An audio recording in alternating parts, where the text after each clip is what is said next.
Hey, good morning. Welcome back to the shop. So I thought today we'd kind of talk about returns. And what do I mean by returns?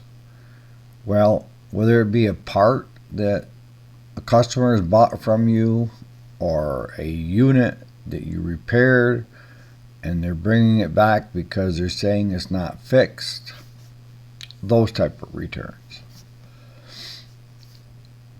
Now, for you guys that are carrying whole goods, like floor planning for Cub Cadet and this and that, the returns are a little bit different for you in that most of the time it's warranty. And if you've watched my video on warranty, I would say close to 90% of all units that are brought back that customers are claiming that it should be warranty is not warranty. It's operator error. And what do I mean by operator error? It's whether fuel storage, they hit something, it's something that they physically did to the unit to cause it to fail. Now there are chances, and for us it's been rare, that falling under the warranty guidelines for most of the manufacturers, it says it has to be due to a defect. Now I know certain lines that we've carried have overlooked that, and they made the call and said, look, just fix it, bill it to us, and we'll take care of it. So how do you have your shop set up when it comes to, we'll start with the parts, selling parts.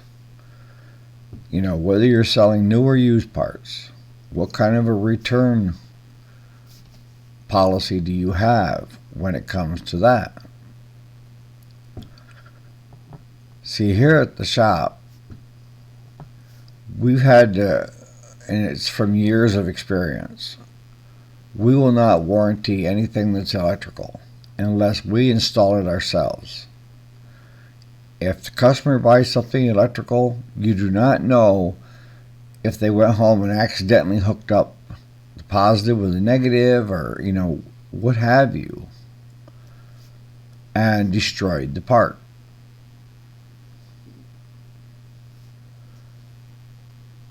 What I've found over the years is the tighter money gets, the more emboldened customers get to doing things that normally they wouldn't do, saying whatever it takes to try to get their money back.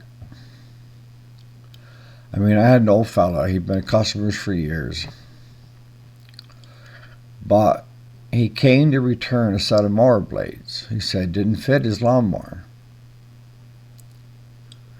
So we look at the lawnmower blades, and they weren't even a blade that we carried. And what had happened was his old lawnmower that he had took these blades. But then when he updated 10 years ago to a newer lawnmower, we carried those blades and supplied them. But somewhere in his barn, he found this old set of blades. I mean, they looked like they were still originally brand new, but they were rust covered, pitted. You couldn't even see the writing on them anymore. But he brought them back and told me, he said, look, Eric, they don't fit. Either I want my money back or I want a set of blades that will fit. Had he not been a customer for the last 15, 20 years, I'd have told him, you're SOL, out of luck. The way I handled him, because he had been a long time good customer, was I said, Dick, give me the blades. Are you looking for blades for your newer Craftsman? And he said yes. So I just took the blades, I gave him a brand new set of Craftsman blades, And the minute he was out the door, I took the blades that he gave to me and threw them right in our scrap metal pile. I can't sell those. I can't put them on anything. But over the years of selling online on eBay, Amazon, Walmart, Sears, we shipped a ton of parts out of here. And one of the things that we started to see as money got tighter were people that were being very dishonest. They would send us back either an old part that they had replaced with our new part, or they would take, if our part was a little more expensive than the other person's part and they ordered by accident too, they would send us back somebody else's part. But the thing is they never put on the part itself in the bag. We mark our stuff as it goes out, and we knew it wasn't our part. So customers at times will do things that you wouldn't think they would do. And that's why you need to kind of have a policy of, if they're buying parts from you, they need to bring the receipt back showing what part they bought from you. Because if you sell any amount of parts, you're not going to remember what part you sold this individual. But when it comes to electrical parts, customers can do a lot of damage in a hurry. So you can go upside down in your business by willing to stand behind all your parts. Now, some of your aftermarket companies will have it worded, we guarantee our parts up to a year, and then there's a bunch of inclusions in it. And I always like where they say, well, we'll exchange the part, but the labor involved, we won't. And for shop owners like me, if I get a defective part from an aftermarket company, then I call them up and say, look, it's defective. We've tested everything else. And they'll just send me another one. But nobody's covering the time it took to put it on and find out it was defective.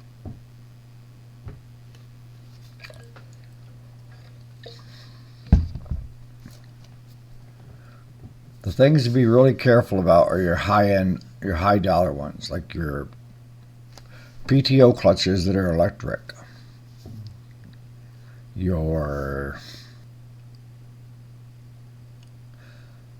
With us, we post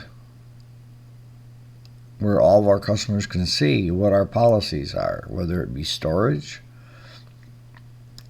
or repairs. We do warranty stuff that we send out. The customers always laugh because when they ask us, what kind of warranty we have, we tell them it's a threshold. The minute they get out that threshold, they're on their own, but they know better.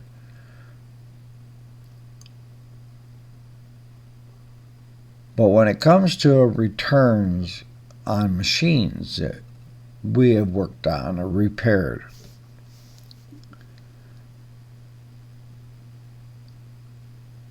you have to have a well-defined policy. I know most shops like ourselves, we ask to see the actual sales receipt that we gave our customer showing what work was done, whether it was replacement of a coil or coils or carburetor kit or what have you. But there has to be some paper trail that the customer should be responsible for if they're bringing the unit back to you. Because we've had customers come in and complain about a weed eater that wasn't running correctly, and it was the engine side, but they failed to tell you about the trimmer head itself. You get the engine side done, give it back to them, and they're back a week later saying it's still doing the same thing and that they aren't going to pay for it a second time. And when you ask what the problem was, they say, well, it was the head. That's why years ago we instituted a policy in-house that you only go by what the customer tells you to a certain extent. If we have a unit come into here to get repaired, I want it to be 100% before it walks out that door. And what do I mean by that? I mean, I am going to take the time to make sure that it runs and drives and there's no other issue with that unit. If it's a weed trimmer and the customer says that it's, the motor isn't running right but doesn't tell you about the head, I go out and physically use it before I turn it back over to them. Because if you go out and physically use it, you'll find that, wait a minute, the head's not running right. The drive cable that runs down through, that spins, that runs the head, maybe that's busted. But if you don't physically go out and try that stuff, you're opening yourself up to return customers that are expecting you to do even more work than what you had originally done for no more money. And you can't run a business like that. Well, some people will tell me, well, I don't have time to really go out and try every piece of equipment that we get working. We just go by what the customer tells us. Crap. My mechanic used to tell me that too. Crap.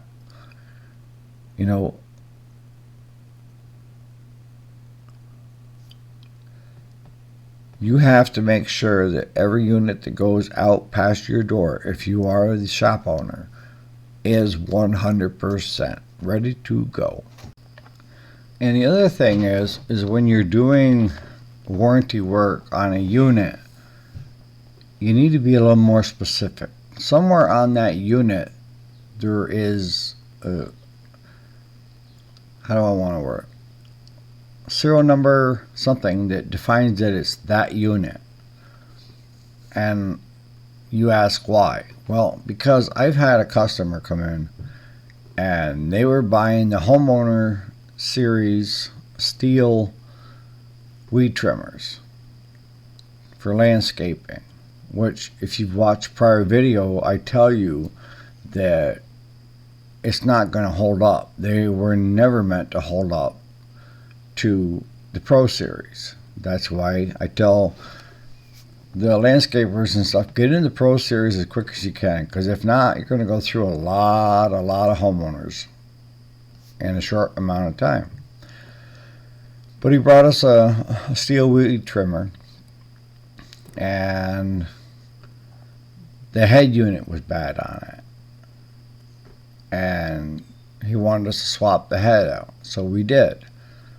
And a week later he comes back with an identical twin unit and saying the same issue is happening with the head.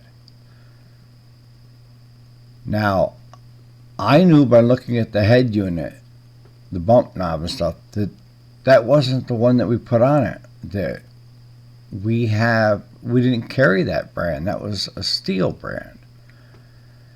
And come to find out, he was running 2 or 3 identical twin weed eaters and just rotating them around and wanting us to keep continually fixing something that he was being very dishonest about, because it was saving him money.